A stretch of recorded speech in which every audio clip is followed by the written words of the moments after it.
Hello, family and friends, and those I may not even know. But once you come here, we have a bit of a relationship, don't we? So thank you for joining with me in my own walk on this planet. Um, I I want to try to give you an update and just share some things about life and whatnot. And I hope it's just utterly fascinating.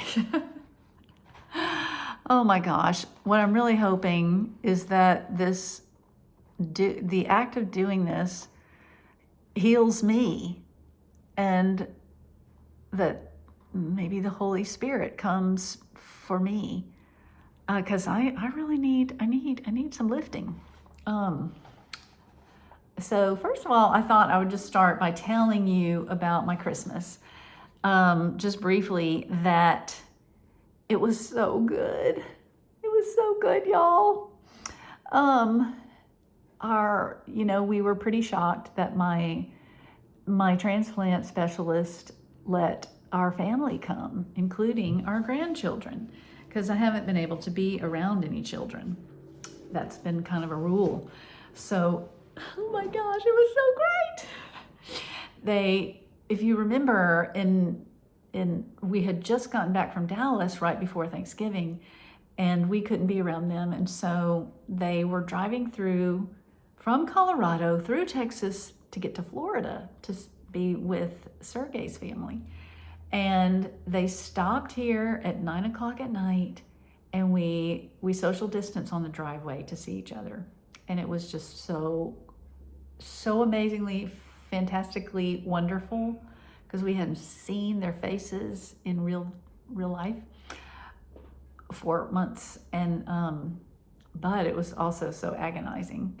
And so this time they got there and they got out of the van and they looked so like, and there was a plan that their parents would get them into the house and change their clothes, and they would scrub their hands, and then we could hug. And we did that, and it was so great. It was so great. And the hugging, I just can't tell you. It's been so informative about the physical importance, that we're made physical beings, and we need physical touch. Safe, wonderful, affectionate, warm physical touch. Oh man. So with those you love. And it was amazingly great. And so our two daughters and their husbands and then our grandchildren all came and stayed. And it was just, we had almost a week together, and it was abundance. That's what it was. So every one of them who came in was like, the presents, there's so many presents. And we had somehow, I don't know what happened, but we bought lots of presents, and I guess more than usual. And we wrapped them all, and they were all, because sometimes we're wrapping on Christmas Eve. But we had finished. Well, no, we still had some wrapping to do. We had so many presents, and on Christmas morning, it just was so much fun. We opened so many presents, and our Christmases aren't always like that. And it was like abundance, that was sort of like a metaphor for the whole time together. It was just full of connection and awe and gratitude, because I was alive. That's what they said a lot. And it's hard for me to grasp that still, but in awe that we were able to be together. So that was just so good, y'all. Oh, a lot of you know Hannah and Sarah, and maybe you don't know their husbands. Maybe you know their husbands, but you don't know the grandkids or something, but maybe you know all of them. But whatever, you know how happy we would be to be together. So it's huge boon. And let's see. So, secondly, this isn't near as fun, but I saw Dr. Vance. It's been a month, and I saw him Friday, whatever. I saw him this week, and it was good. It was really good. It was positive. It was a positive meeting. He said all my blood work looks really good, and it's not all up to where it should be, like my platelets aren't yet, but my white blood count and this special part of the white blood count that really tells your immunity is in the normal range. And so that was very exciting. And so he said the plan will be that he's transferring me to my original oncologist, who is a Longview doctor, Dr. John. And he said that Dr. Vance, would see me in 9 months as my transplant specialist. And Dr. John will figure out how often I should be seen. And Dr. Vance said I should get blood work once a month. And I was getting it twice a week. I've been getting it twice a week. And I get to go to once a month. Isn't that amazing? Oh, I just want so much to be done. And I know I'm way not reasonable. I just, okay, we're done. I'm not gonna go anymore, I'm just not gonna go anymore. That's how I feel. I don't carry that out, thank goodness. He said that I would get a PET scan in about a month, which would make it like every 3 months for a year, I will get a PET scan. And then in the second year, every 6 months. So, yeah, that's so weird. I haven't even let myself think about that. I feel myself thinking about it. I don't like it. I don't want to have a PET scan. So anyway, have I shared that as hard and a big a deal as the transplant is, it doesn't have like a hugely high, there's Craig outside. I gotta get moving on this. I have a lot to share. It's not like a 90+ success rate, meaning, the remission rate, like cure, is 60%, maybe more. They don't really know. So I have not come to terms with that. It's just every now and then like, oh yeah, okay. So anyway, the Lord will help me when I need to. I'm sure. Okay, so thirdly, firstly was Christmas. Secondly was Dr. Vance. Thirdly, I'm just going to give you some quick update on my symptoms. So first is my body, then is my mind. So the chemo still has me fatigued, like brain fog, like sleepy, so sleepy, almost every morning. And most afternoons I get better, I get more able to focus. But right now I'm on a new medication, and I'll explain that in a minute. And so I've been just kind of pushing through this afternoon. Anyway, and my stomach is still struggling, and I'm still asking God for a normal stomach. I am I feel like, I don't know, I feel like he I feel some sort of delight when I tell him how badly I need a normal stomach. But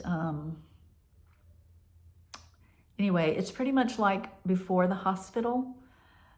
went into the hospital. And, scleroderma messes with your ability to eat normally. And so, I don't know, so I need a miracle. So, still have my stomach, still have the scleroderma stiffness everywhere. It hasn't changed. Yeah. So Dr. Mays, I see mid-February. She is the scleroderma specialist. So she said it could take several months after transplant for some things to change. And I'm just, just hoping that God is saying, we'll say yes to change. It's very hard. So I just feel very stiff, my whole body. And I am so grateful that I can kind of bebop around and I can do some dance. But it's like if I sit down, standing up I'm very stiff and painful. It takes me a minute to get going. And then if I get walking, my knees are very weird. But people might not know it. I look kind of like I'm old when I walk, that kind of a walk, like, but it's like I have weights on my knees, like heavy, heavy weights on my knees. And like there's rubber bands or something pulling from the knees all up my thighs, something like that. It's not great.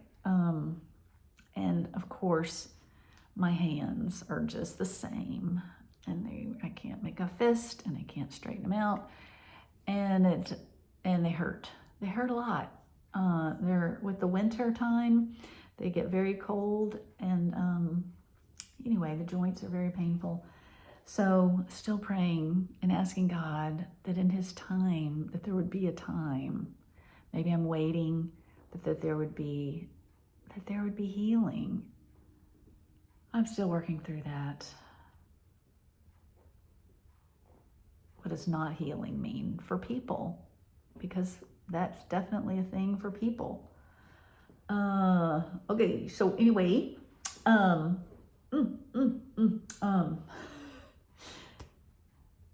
think that's all on all of that crappy medical stuff.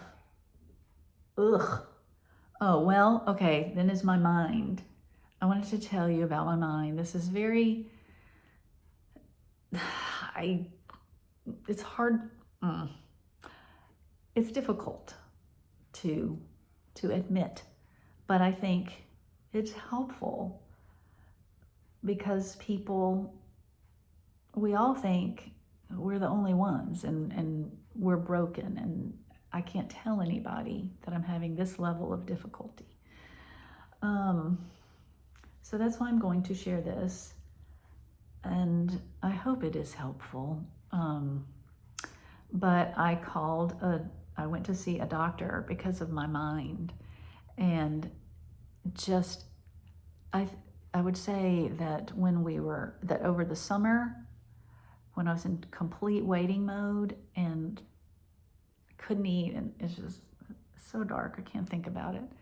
That period, and then the Dallas period, I was struggling mentally, like at an intense level. Like an 8 or whatever. And now I'm at like a 5 or 6, but that's still pretty bad. So I went to see a doctor, and I had this in my mind, and he said it. He said, I think you have PTSD.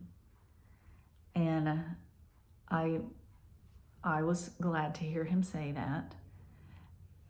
And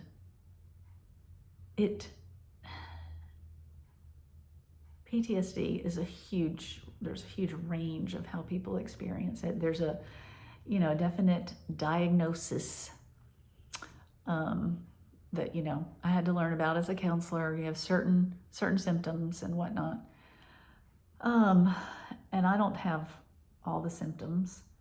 I don't have nightmares, which is so helpful. At least when I go to sleep.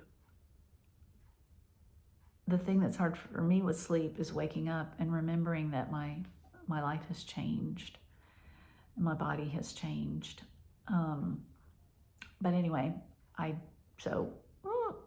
what I do have is just a sense that I'm in danger, and it's dark. It's like a dark lens, and I have to push through it so hard. And it's depression, anxiety, and these things, they make categories for it so they can study it, but it's all, has a lot of overlap. But everything I've been through has really taken a toll on me, on my mind, and my ability to hope and feel safe and feel normal. And so the first line of treatment for PTSD, for any kind of trauma, is a thing called EMDR. And it means eye movement desensitization, EMD, and reprocessing, R. So it involves processing like you do with a counselor, but you are intentionally also doing these eye movement things to the right and the left and back and forth, and it works in your brain, kind of changing your brain, helping things to process speedily in a way that it doesn't when you just do talk therapy. It's very fascinating.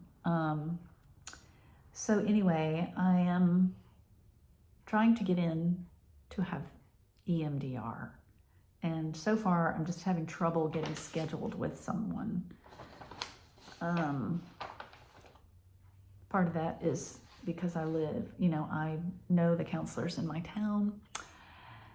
And anyway, so I need prayer for that. I need prayer to find the right person quickly. Please, quickly.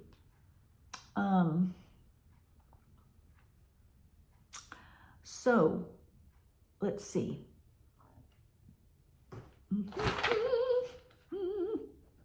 So, my life since Christmas, how has yours been? How long are we out? This is January 6th or 7th.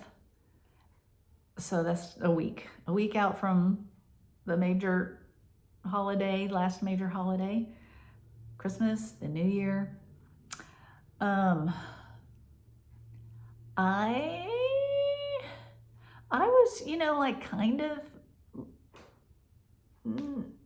I had some looking forwardness to the new year, which is very good. It's just that I have this fear lens, it's just terrible. Oh, it's just awful. And it's very difficult to think about the last year. It makes me feel very scared. So when everyone was talking about, looking back over your year to kind of process and make plans and changes for your new year and everything, I usually love that kind of thing. It's very unlike me to just no, I can't. I just can't. I can't think about it. So I'm not myself in that way, but I am doing things, and that is a crazy blessing. I wish I could be more busy, and that would help me. But basically, since Christmas, So during the holidays, it was great because I had to decorate and shop for Christmas and wrap presents, and it was great. Well, right now I have to put away Christmas and get the house all back in order, and continuing to get it in order because for a year I wasn't tending to it. And Craig does a lot of cleaning, but I'm the one who does like the straightening stuff, like organizing and straightening. And so I have a lot of that to do around the house, which it seems kind of fun actually. Closets, oh my gosh. We've only lived in this house for 2 years, and already the closets are too full. So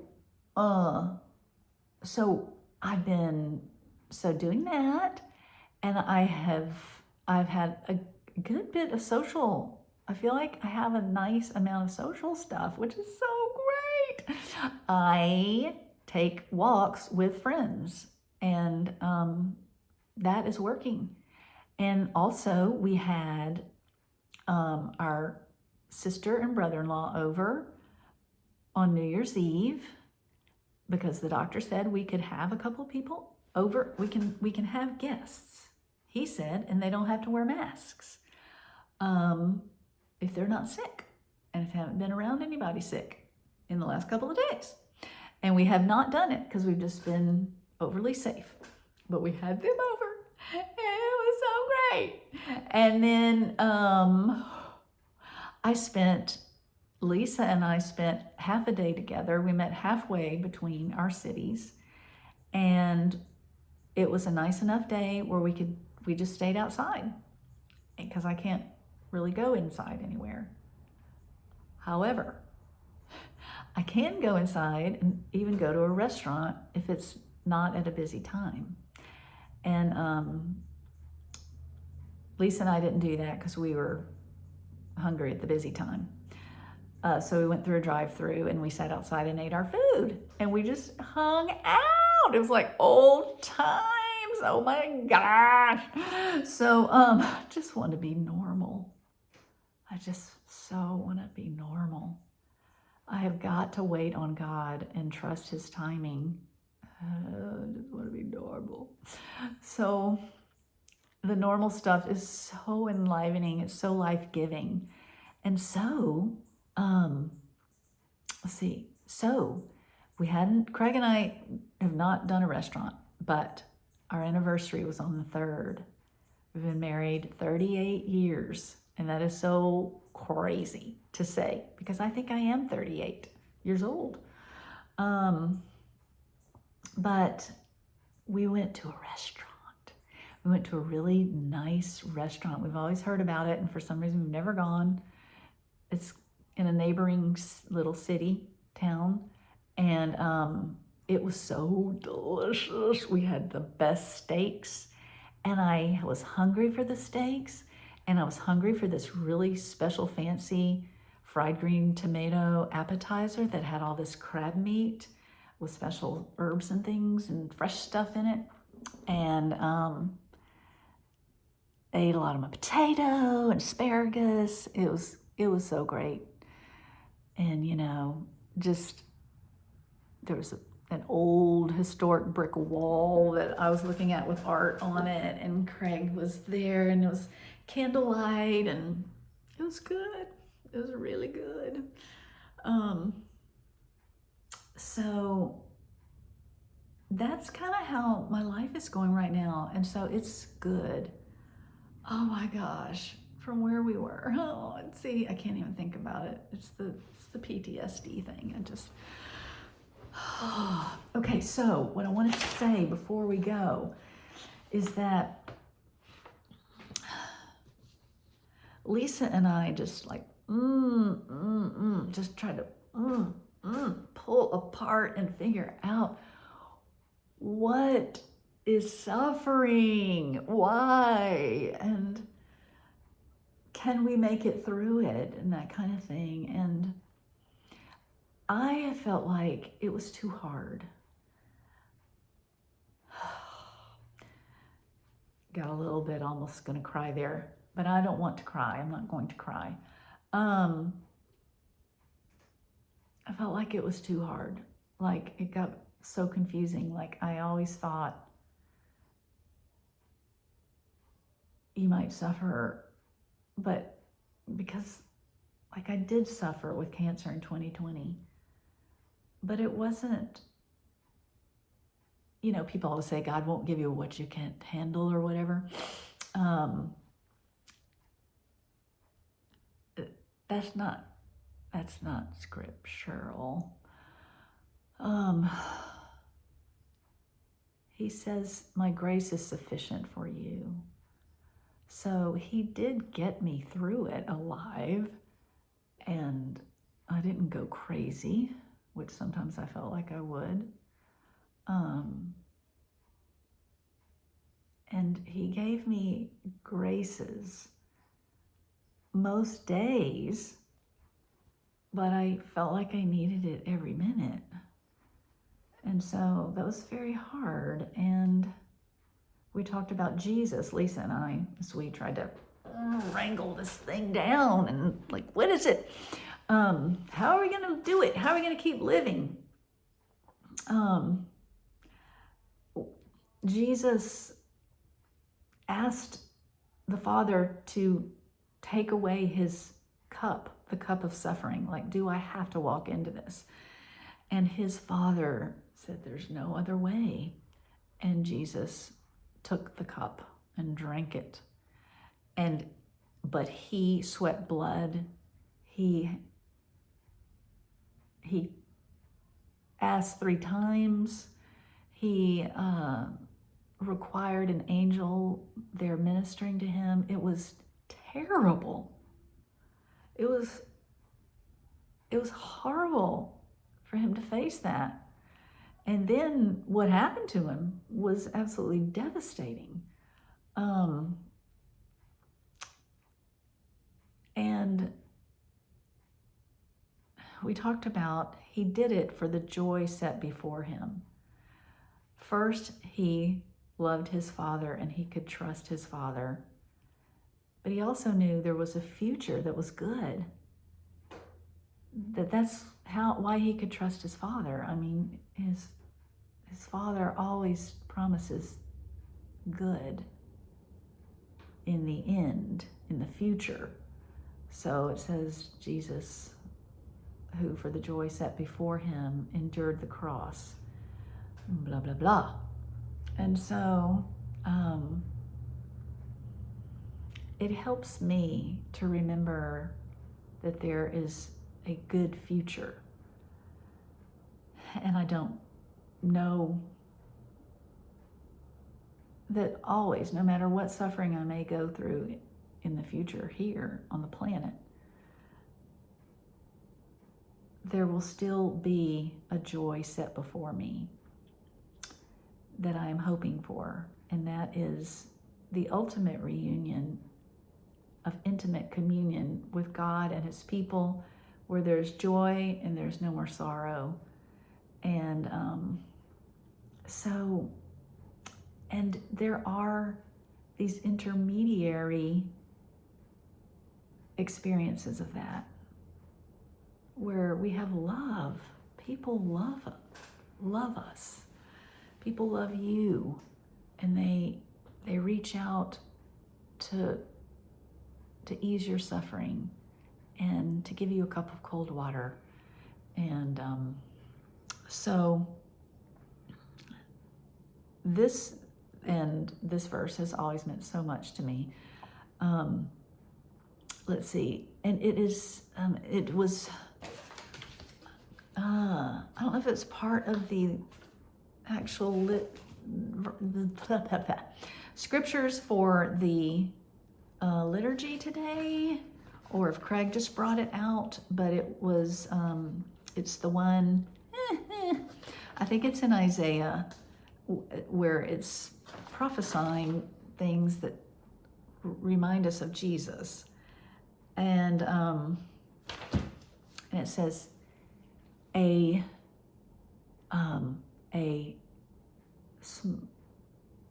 smoldering wick he will not extinguish.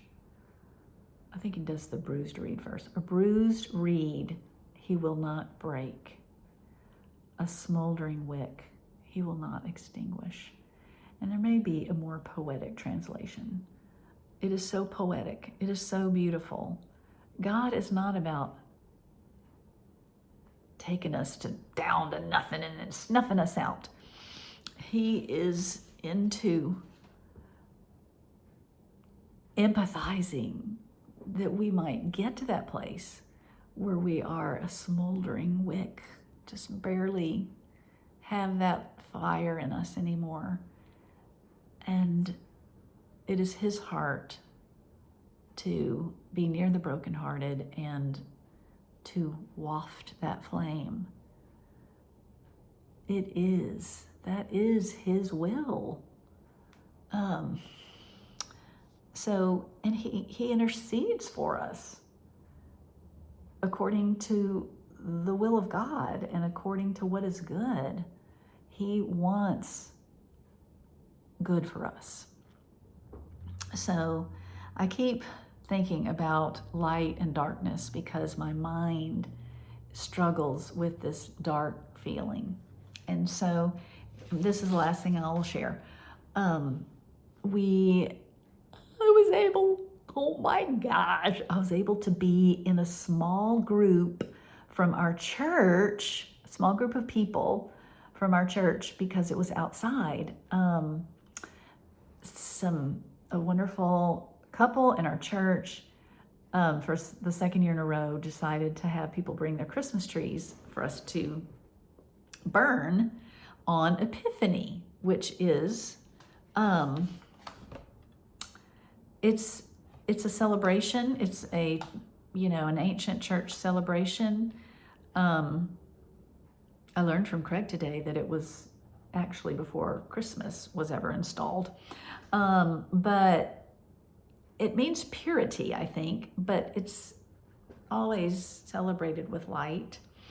And so that's why we do the Christmas tree burning. And so I was able to go, and we did this little litany or liturgy for Epiphany. And so Jim would say part, and then we would all say a part, and then Jim, and then us, and then Jim, and then us. And I tell you, there were probably just 10 adults or so, and then 10 kids.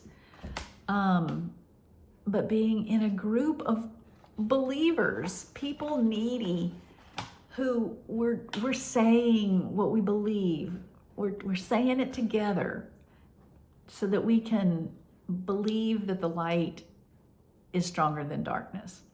And it was just so good doing it with people. I can't tell you. I have had one person come to be with me during our church service. I don't know if I mentioned that last time. Someone from our church will come and do church with me at home with the live stream, and that has saved me from darkness. I had one Sunday alone, and it was just dark. I'm just kind of needy. But we're all meant that way. We're meant to be communal, and for those communal roots to lock us in and get us strong. So I just want to end with this litany, okay? And it is it's about Jesus. It's about God. Okay, so the people, we started by saying, why do we celebrate Epiphany today? Leader, we celebrate the visit of the wise men who symbolize that God's salvation is available to all persons, not just the Jews. That's not a diss on the Jews. That's just saying they were God's main people, and God revealed himself through them and through their prophets. But then there came a time, it was always open to the Gentiles, but when Jesus came, it just really opened up to the Gentiles. And that is really good news for me because I am a Gentile. Why is Epiphany known as the season of light? Remember the words of the prophet. The people who walked in darkness have seen a great light. Those who dwelt in a land of deep darkness, on them has light shined. People, we have heard that Jesus said, I am the light of the world. He who follows me will not walk in darkness, but will have the light of life. The leader says, this is the message we have heard from him and proclaim to you that God is light and in him is no darkness at all. That's from 1 John 1:5. So, and then there's a couple more things about going out and being the light of the world. Let our light shine before men and stuff like that. But mainly I wanted to focus on who God is as the light of the world. And I just keep looking to him to come in and spread and take over the dark places in my soul and my mind. And so really looking for that in the new year. I wonder what you are looking for in the new year. I would be so happy to hear it if you would want to share it in the comments. You may have to subscribe to comment, or I don't know what you have to have. Do you have to make a YouTube channel for yourself to comment? I bet not. I've had people comment who maybe don't have a YouTube channel. But if you do subscribe, you can get notifications of when I do a video, because it is a bit random and sporadic. I love you all. Thank you for your support of me and Craig, and just for joining me in my thoughts too, you know, like opening your own heart to what I might have to share, and also wanting to encourage me.